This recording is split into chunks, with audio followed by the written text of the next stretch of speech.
صاحب سے سوال یہ کہ سید زاد بیوی سے شادی ہو سکتی ہے؟ اگر ہو سکتی ہے تو اس سے جو اولاد پیدا ہوگی کیا اس کو بھی سید کہا سکتا ہے یا کیا کہا سکتا ہے؟ سید زادی سے نکاح کرنا تو جائز ہی ہے۔ عموماً غیر سید کے نکاح کے بارے میں لوگ جو ہے وہ تذبذب کا شکار ہوتے ہیں کہ غیر سید کا سید زادی سے نکاح ہو سکتا ہے یا نہیں۔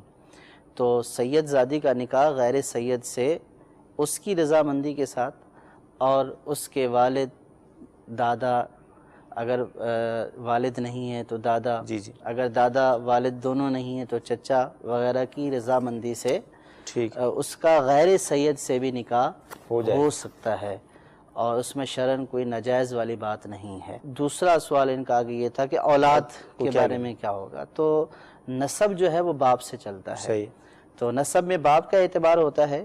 اگر باپ سید صاحب ہیں تو بچے بھی سید ہی کہلائیں گے، اور اگر باپ سید نہیں۔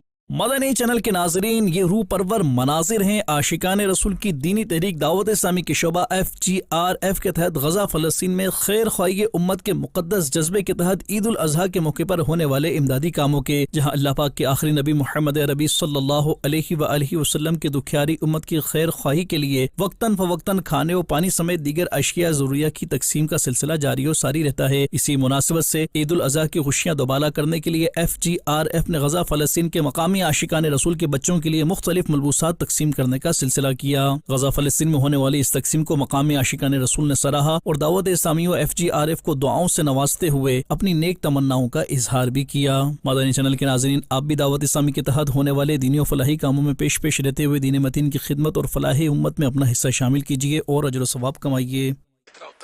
کیا ہی اچھا ہو کہ دعوت اسلامی کے جو مبلغین ہیں یہ اپنی مساجد میں بھی یہ 18 ذوالحجہ عصب موقع کہیں مغرب کے بعد کہیں عشاء کے بعد کہیں بھی حضرت سیدنا عثمان غنی رضی اللہ تعالیٰ عنہ کے ذکر پاک پر ان کا ایک سنت دوبارہ اجتماع بھی ہو جائے، بیان بھی ہو جائے۔ کوئی مسجد سنیوں کی ایسی نہ ہو جس میں عثمان غنی جنتی جنتی کے نعرے نہ لگ رہے ہو۔ یہ ہر سنیوں کی مسجد میں روئے زمین پر جتنی اہل سنت کی مساجد ہیں، تو انشاءاللہ اس مسجد میں ہماری درخواست ہے کہ وہ حضرت سیدنا عثمان غنی کی یاد میں عشاء کی نماز کے بعد بیان کریں۔ اگر کہیں مغرب کے بعد ممکن ضرورت محسوس کریں تو ٹھیک، مغرب کے بعد کر لیں۔